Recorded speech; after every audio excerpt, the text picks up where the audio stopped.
On this channel, we'll be looking into common WAEC questions over the years, like common topics that always reoccur almost every year.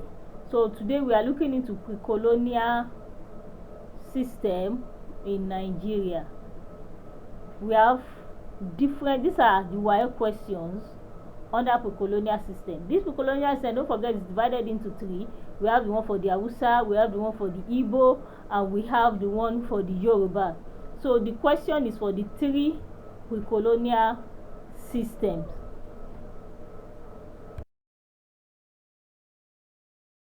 First two questions says, outline six functions of the emir in the Hausa Fulani traditional political system. Number one, we have appointment of officials. The emir appointed officials for example, we have the Madawaki, we have the Waziri, we have the Galadima, we have the Dogari, we have the Sakinruwa, and so on. The second one is law making. The emir is in charge of making laws within his emirate, making laws over areas under his jurisdiction, also putting into consideration the Sharia law. We have maintenance of law and order. The emir maintains law and order within his emirate through the local policemen. Then we have spiritual functions.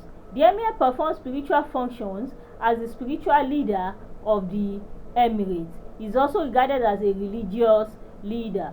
Then we have taxes. Imposed and collected taxes like Karaji and Jangali,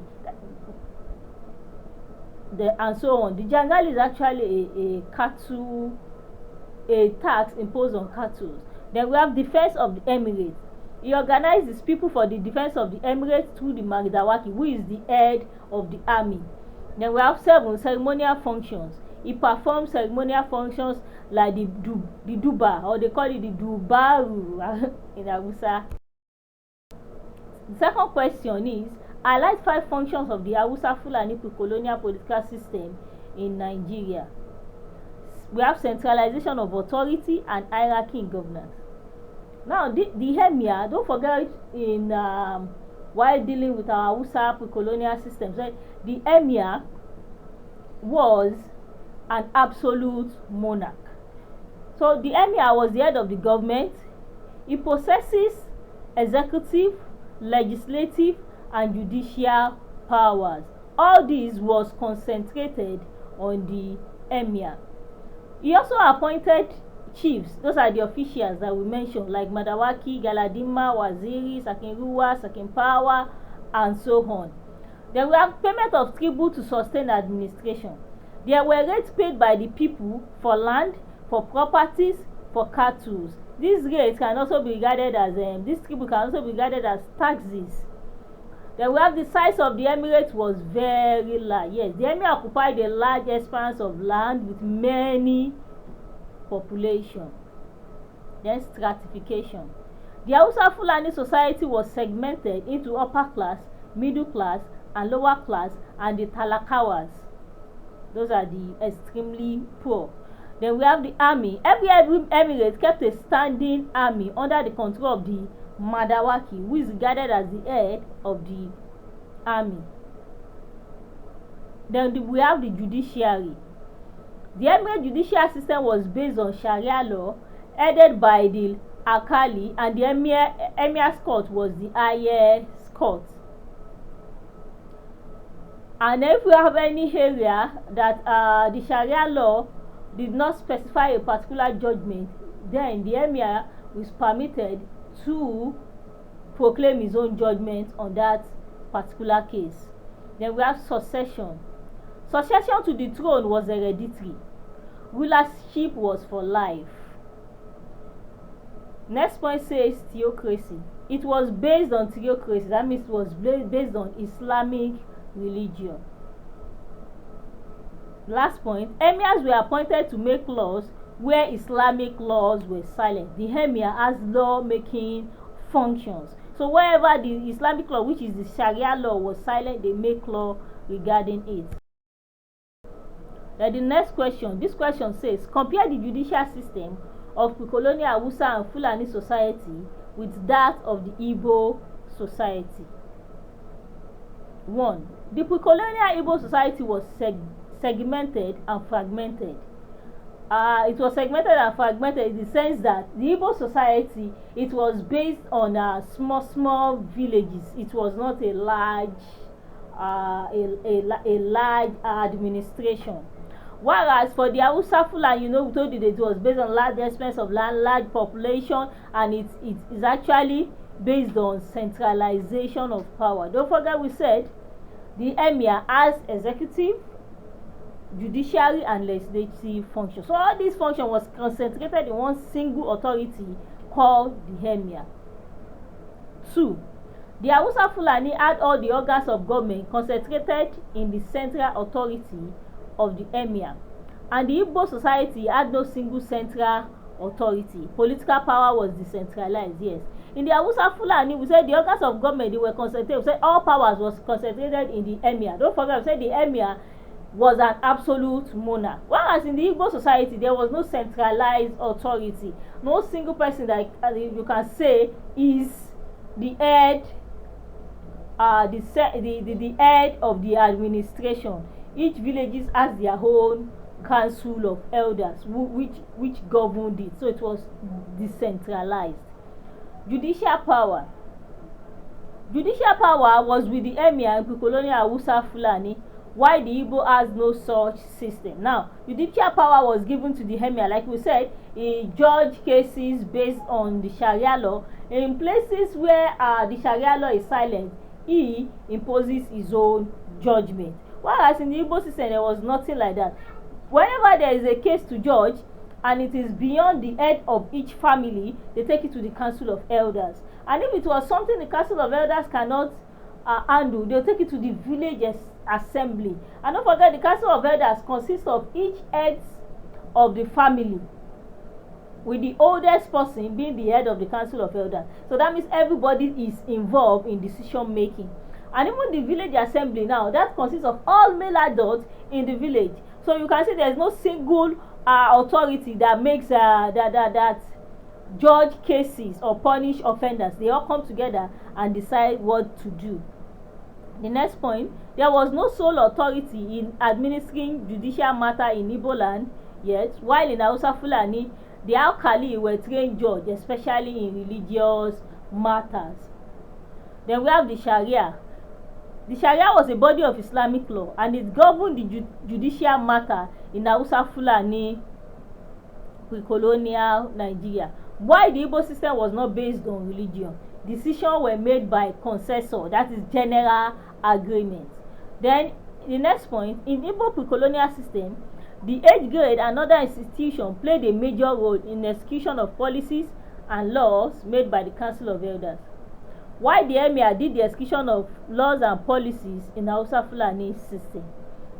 In Igbo pre-colonial system, we have the age grade. This age grade, they are the ones that carry out the laws that were made by the Council of Elders. Whereas the emir, in executing the laws, he gives orders. His officials will go around to actually execute the laws on his behalf. The next point, the executive. Now, the executive, the affairs of the villages were discussed and executed from time to time by the family heads, who are also called the Council of Elders, who form the executive arm.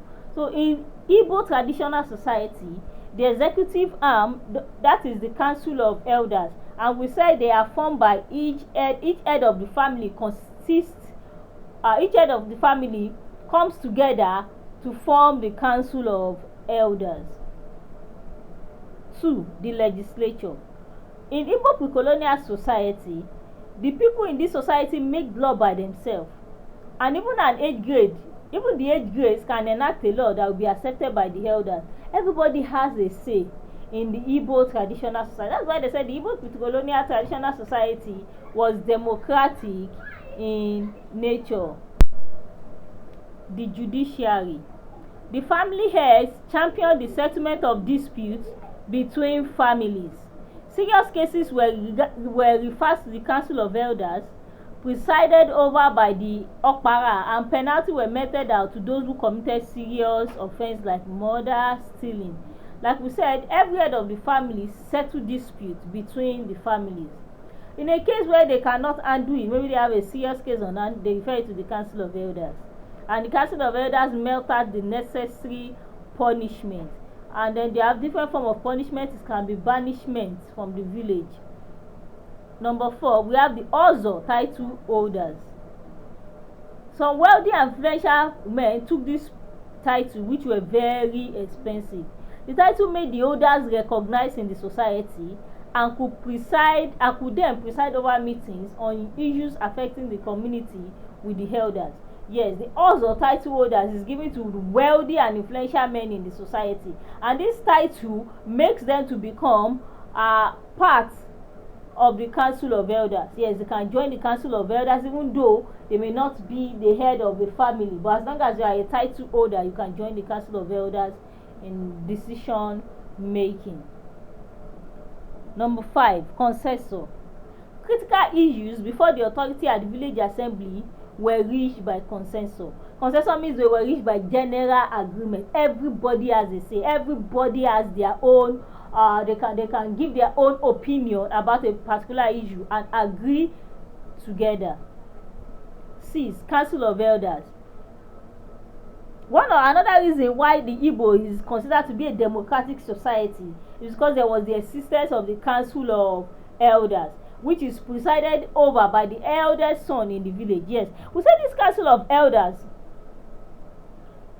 it comprises of all the heads of family in a village, and the eldest among them is made to be the head of the Council of Elders. So in this situation, their own their rulership is by age. It is not hereditary. Then we have the village assembly. The village assembly is made up of all the adult citizens in the village, and the village assembly they are the highest decision making body in the village. I like 6 features of the Igbo traditional society. Number 1, we have religious and judicial control. The village priest wielded a great deal of religious and judicial powers. The priest was in charge of every religious function in the society, and when it comes to making the judicial decisions too that deals with punishment of offenders, he also have a say and also a great deal of influence. 2, leadership. Succession to leadership and to prominence was based on personal achievement. It was based on personal achievement. It was based on age. Don't forget our also title holders. When those that hold a particular title are allowed to join the Council of Elders to make decisions. The 3rd one says bonds and unity.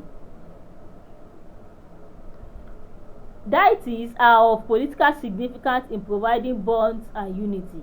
Yes, they have deities that they believe in, like a kind of binding symbols that bring a kind of unity among people in a particular village and among villages, which serves as a unifying factor.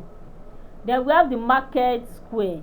This market square serves as the village chambers. Yes, it's like the legislative house. They come together. We say the village assembly is the highest decision making body in the village, and usually the village assembly takes place in the market square.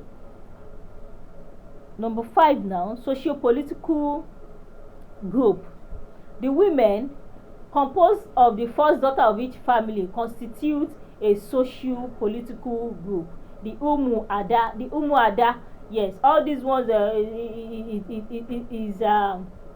is a group for all first daughter of each family. Then we have banishment. That is number 6. Banishment from the village and escort of such people into the evil forest was the maximum judicial punishment. 7. New Yam Festival.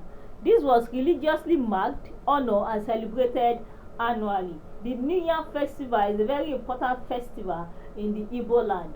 Every son and daughter of the land none are permitted to eat yam until they celebrate the new year. None are permitted to eat the new yam until they celebrate the New Yam Festival. Then we have 8, decentralized administration. Different authorities, group and institutions take part in the administration. Groups like we have the Council of Elders, we have the age grades, we have the halls of title holders, we have the village assembly, which involves all the male adults. So it was totally decentralized. No centralization of power, no single individual that owns all the powers.